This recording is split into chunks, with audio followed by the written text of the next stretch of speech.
કપાસના ખેતરમાં આવ્યા છીએ એરવાડા. જુઓ આ રૂ છે.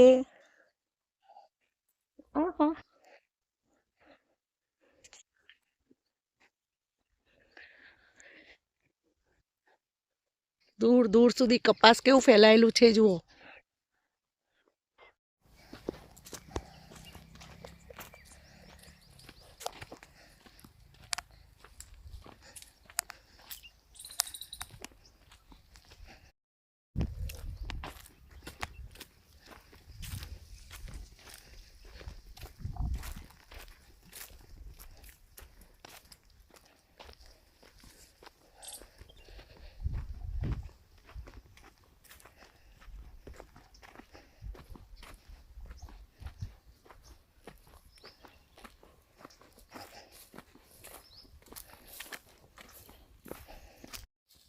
આપણને લેવા આવી ગયા છે આપણા ભાભી, રમીલા ભાભી.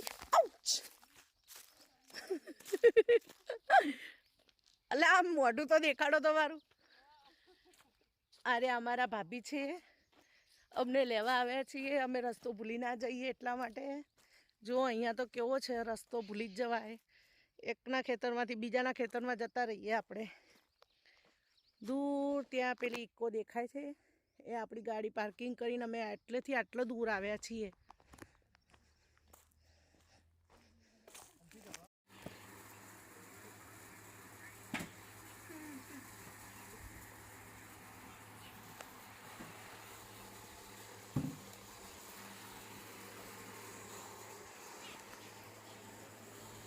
આ છે અમારા એરવાડામાં અમારા ગંગાફઈનું ઘર.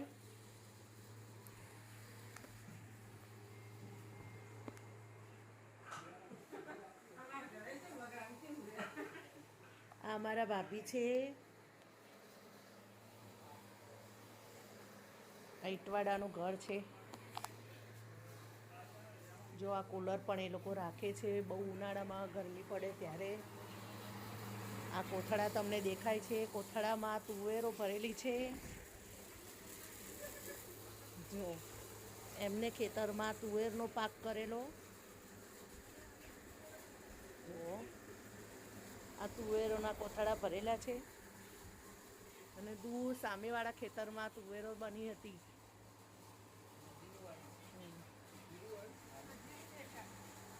કઈ બાજુ જીરું વાવ્યું છે? ચલો હું તમને જીરું પણ બતાવું છું. કઈ જગ્યાએ જીરું વાવ્યું છે? આ રીવા.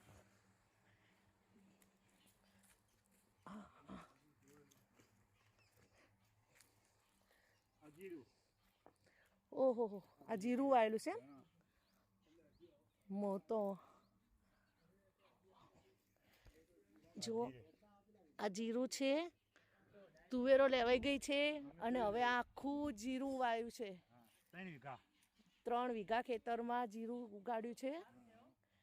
જીરુંનો કેટલો નાનો આ છોડ મોટા થાય આટલા જ રહે. આ છોડ આટલા નાના જ રહે છે. જો જીરું કેટલું સરસ ઉગ્યું છે.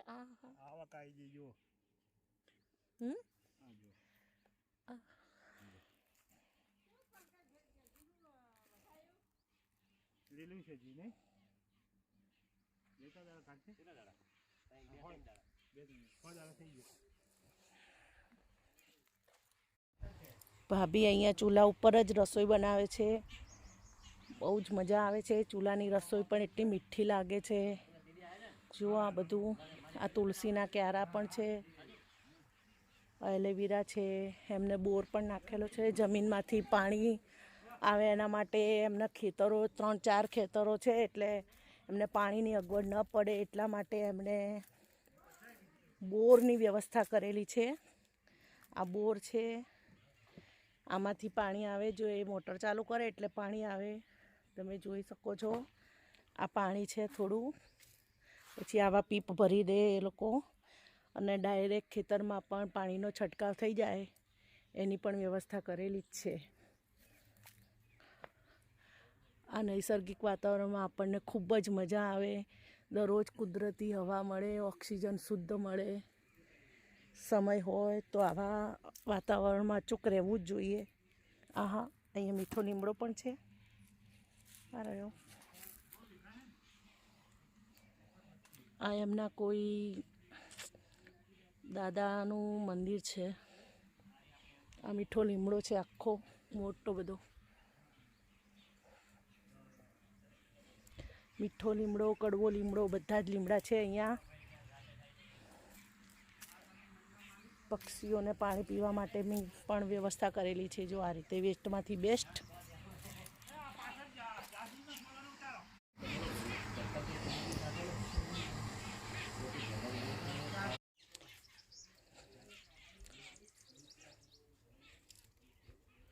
અહીંયા એમણે મારા ભાભીએ સિંધવાઈ માતાનું મંદિર પણ બનાવેલું છે. આ એમના કુળદેવી સિંધવાઈ માતાનું મંદિર છે. અને જો એમને સિંધવાઈ માતાને એટલી સરસ છાયા હેઠે બેસાડ્યા છે ને. જાસૂદના ફૂલો કેટલા સરસ આવેલા છે. કેટલા સરસ જાસૂદના ફૂલ છે જુઓ. કયું જામફળ આવ્યા? જામફળનું ઝાડ પણ છે. હા.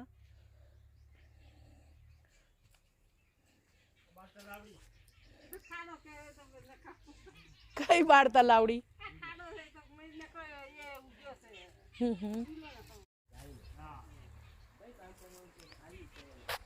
ઇટવાડામાં જો આવવા માટે બે રસ્તા પડે છે. એક આ નેરિયાવાળો પણ છે અને રોડ ઉપરથી છત્રોટવાળો રસ્તો પણ છે.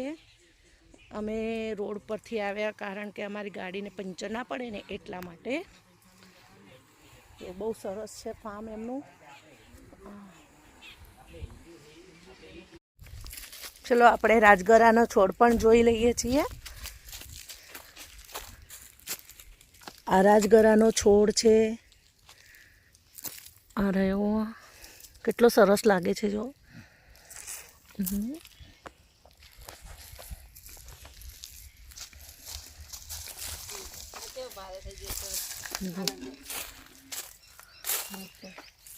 પછી આને શું કરવાનું?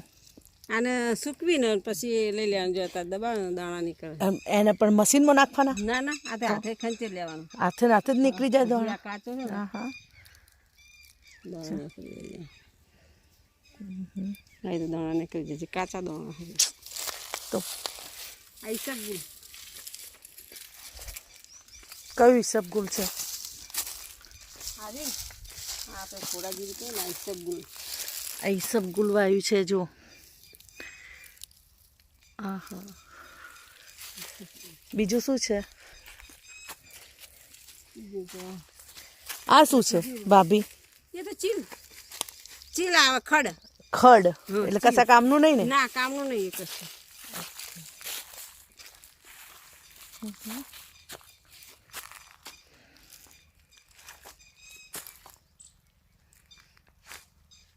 લાલ લીલા પીળા. આ એ રાજગરાના છોડ છે. એમનો કામચલાઉ ઉપયોગ થઈ શકે એટલો તો એમને વાવી જ દીધો છે.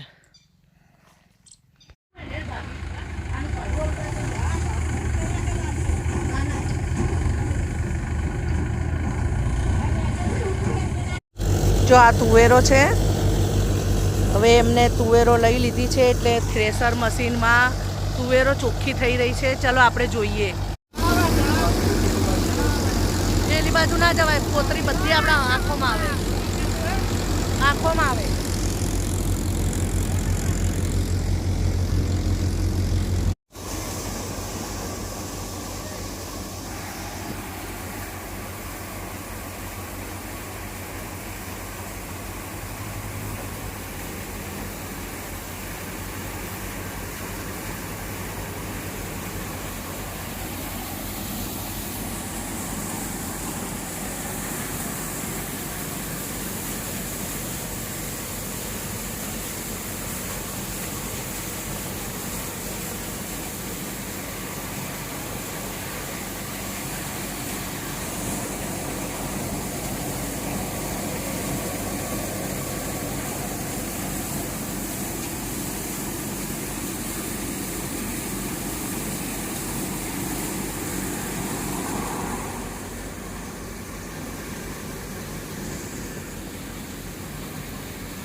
તુવેરો જે થઈ રહી છે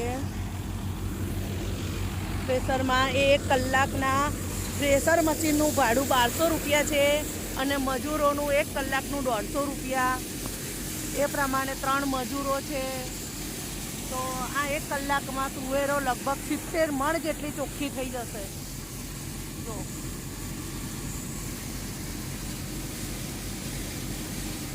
ક્યાંક ક્યાંક ચણા પણ આવી ગયા છે.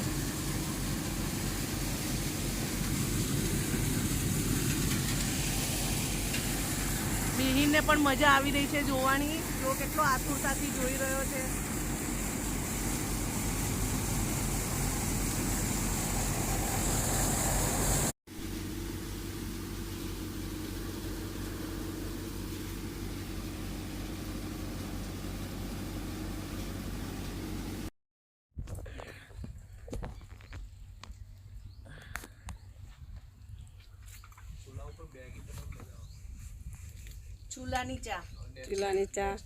ચૂલાની ચા ભાભીના હાથની મસ્ત ચા.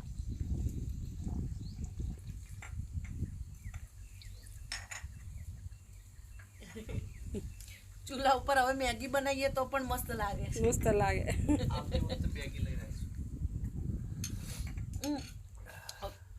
હવે પેલું દબાઈ દો. હા, આ ઘઉંનું ખેતર છે. જુઓ, લીલા પોંખ, હજી તો તૈયાર નહીં થયા ઘઉં. હા, પીળા થાય, સુકાય ત્યારે જ ઘઉંને લેવામાં આવે છે. હવે આપણને ભાભી આમાંથી થોડાક કાઢી આપશે. એને પોંખ કહેવાય, લીલા ઘઉં, જેને શેકીને ખાવાથી બહુ જ મજા પડી જાય છે. કેરળનું ભર્યું પણ તોય માણસ તો મરી જ જાય ને. માણસ તો મરી જાય પડે એટલે આમાં તો નીકળી ના હાકે ને. ચલો હવે આપણે રિટર્ન જઈ રહ્યા છીએ આપણા ઘરે. ખેતરમાં ફરી લીધું 2 કલાક, બધું જોઈ લીધું. તુવેર જોઈ, રાજગરો જોયો, કપાસ જોઈ. હવે જઈએ છીએ ઘરે.